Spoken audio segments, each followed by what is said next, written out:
दोस्तों, अगर आपको भी साउथ अफ्रीका और अफगानिस्तान के बीच खेला गया चैंपियंस ट्रॉफी का तीसरा और सांसों को रोक देने वाला कांटे का मुकाबला पसंद आया हो तो हमारी इस वीडियो को दिल से एक लाइक जरूर कीजिएगा। आज की वीडियो का लाइक टारगेट केवल 400 लाइक का है दोस्तों, तो वीडियो को एक लाइक करना बिल्कुल भी ना भूले दोस्तों। आज दुनिया की दो सबसे बड़ी टीमों साउथ अफ्रीका और अफगानिस्तान के बीच चैंपियंस ट्रॉफी 2025 का तीसरा सबसे रोमांचक मैच नेशनल स्टेडियम कराची में खेला गया, जहां रोंगटे खड़े कर देने वाले इस मुकाबले की शुरुआत में सबसे पहले तो साउथ अफ्रीका के कप्तान तेम्बा बबूमा ने टॉस जीतकर इस महामुकाबले में पहले बल्लेबाजी करने का फैसला किया और फिर अफ्रीका को एक तूफानी शुरुआत दिलाने रियान रिकल्टन के साथ टोनी डे जॉर्जी की खतरनाक जोड़ी मैदान में उतरी थी। इन दोनों ने अपनी टीम को एक खतरनाक शुरुआत भी दिलाई। 5 ओवर में अफ्रीका ने 28 रन बना ली थे, लेकिन दोस्तों मोहम्मद नबी ने आते ही छठे ओवर की पहली ही बॉल में टोनी डे जॉर्जी के रूप में साउथ अफ्रीका को पहला झटका दिया। यह खिलाड़ी केवल 11 बॉल में 11 रन बना पाया। उनके आउट होने के बाद अब कप्तान तेम्बा बबूमा मैदान में मोर्चा संभालने आए थे और उसके बाद अफगानिस्तान की खुशियों को मातम में बदलते हुए इन दोनों खिलाड़ियों ने ऐसी धाकड़ बल्लेबाजी करी कि साउथ अफ्रीका को पहले 50 तो फिर देखते ही देखते 100 रनों के पार पहुंचा दिया। कंधे से कंधा मिलाते हुए इन दोनों ने अफगानिस्तान के गेंदबाजों को दिन में तारे दिखाते हुए बेदर्दी से उनकी कुटाई जारी रखी। बारी बारी इन दोनों खिलाड़ियों ने अपना अपना अर्धशतक भी पूरा कर लिया। साउथ अफ्रीका 28 ओवर में ही 150 रनों के पार जा चुकी थी। पूरी तरीके से अफगानिस्तान दबाव में थी। ऐसा लगा था कि ऐसी बल्लेबाजी जारी रही तो साउथ अफ्रीका की क्रिकेट टीम तो 350 रन भी ठोक डालेगी, लेकिन तभी मैच में ट्विस्ट आता है।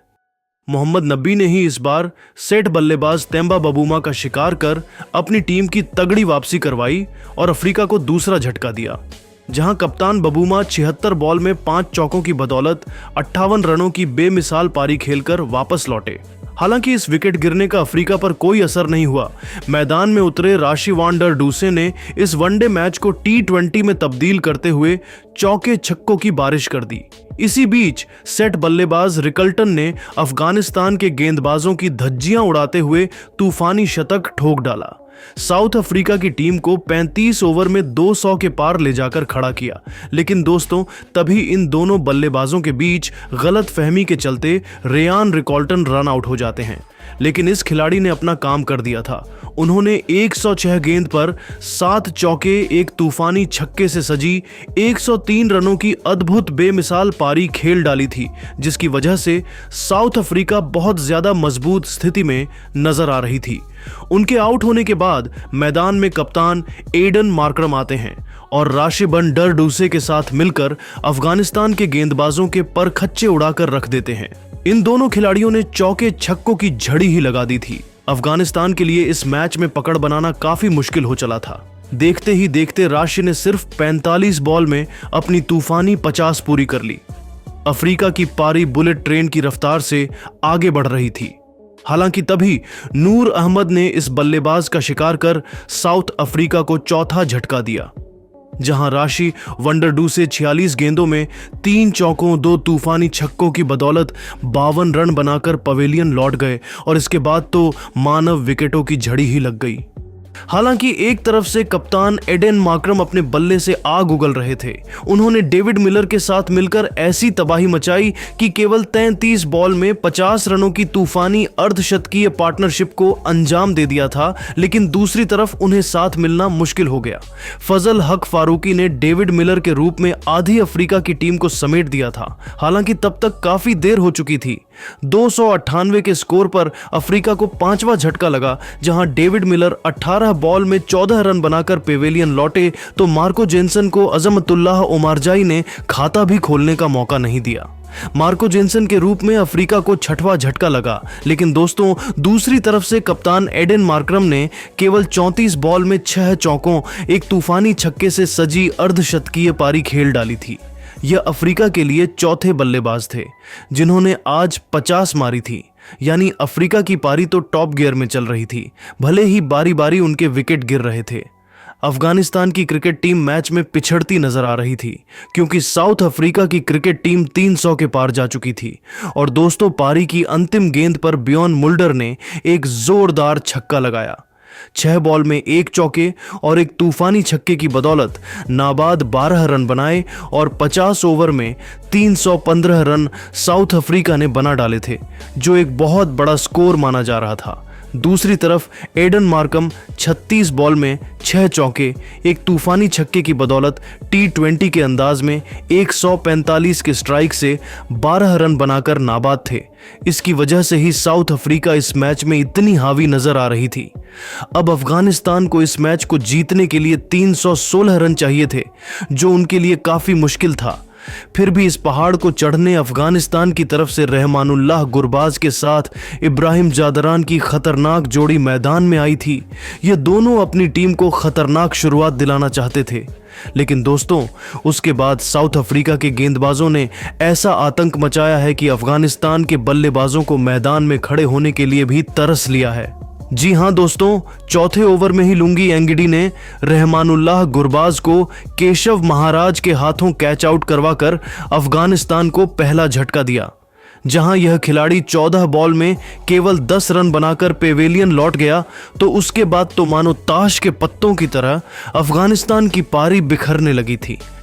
जी हां दोस्तों, उनके आउट होने के बाद मैदान में सेदिकेल्लाह अटल आए थे, लेकिन अफ्रीकी गेंदबाजों की आग उगलती हुई गेंदबाजी के सामने टिक पाना किसी भी अफगानी बल्लेबाज के लिए आज मुमकिन नहीं था।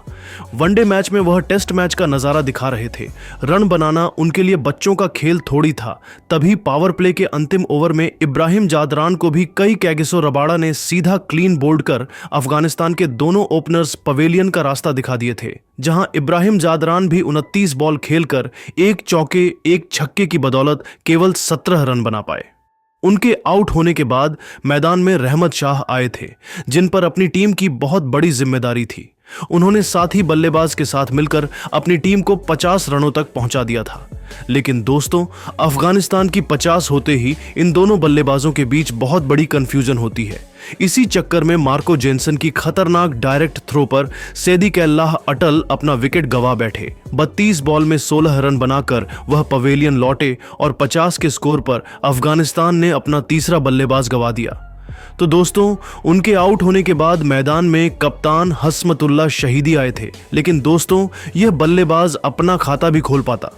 उससे पहले ही मुल्डर ने बहती गंगा में हाथ धोते हुए इस अफगानी कप्तान को भी अफ्रीकी कप्तान बबूमा के हाथों कैच आउट करवाकर अफगानी बैटिंग क्रम के पर खच्चे उड़ा दिए थे। जहां दोस्तों, केवल 50 के स्कोर पर अफगानिस्तान के 4 बल्लेबाज अफ्रीका के सामने घुटने टेक गए थे और अफगानिस्तान की हार ऑलमोस्ट सुनिश्चित हो चुकी थी, क्योंकि उनकी पारी पूरी तरीके से तहस नहस हो चुकी थी। रहमत शाह का साथ निभाने अब अजमतुल्लाह ओमारजाई आए थे, जो शायद अपनी टीम की आखिरी उम्मीद भी थी। यहां पर अफगानिस्तान को एक बहुत बड़ी साझेदारी चाहिए थी, तभी वह मैच में जीवित रहने की उम्मीदें भी बचा सकते थे। और इन दोनों खिलाड़ियों ने रख कर नहीं, सीधा हमला करने का प्लान बनाया और आते ही सीधा अफ्रीकी गेंदबाजों पर टूटकर प्रहार करना शुरू कर दिया। दोनों खिलाड़ियों ने एक के बाद एक चौकों की बारिश करते हुए 20 ओवर में अफगानिस्तान को 77 रनों तक पहुंचा दिया था। पहली बार लग रहा था कि अफगानिस्तान लड़ाई करने की कोशिश इस मैच में कर रही है, लेकिन दोस्तों, इनके बीच अच्छी साझेदारी हो पाती उससे पहले ही कैगिसो रबाड़ा ने अजमतुल्लाह का शिकार कर आधी अफगानिस्तान को समेट दिया था। 3 ओवर में मुश्किल से अफगानिस्तान 19 रन बना पाई और उनके 5 बल्लेबाज ढेर हो गए थे। अजमतुल्लाह सिर्फ 18 रन बना पाए और दोस्तों, देखते ही देखते अफ्रीका की खूंखार गेंदबाजी के सामने अफगानिस्तान का पूरा बैटिंग क्रम तहस नहस हो गया और साउथ अफ्रीका ने बड़े ही धमाकेदार तरीके से यह मैच जीतकर अफगानिस्तान को बहुत बड़ा झटका दिया। लेकिन दोस्तों, अब आपको क्या लगता है कि क्या अफगानिस्तान इस बार किसी बड़ी टीम को धूल चटा पाएगा? अपनी कीमती राय नीचे कमेंट करके जरूर बताइए और ऐसी ही नई नई और धमाकेदार खबरें सबसे पहले जानने के लिए हमारे इस वीडियो को लाइक और चैनल को सब्सक्राइब करना बिल्कुल भी ना भूले। धन्यवाद।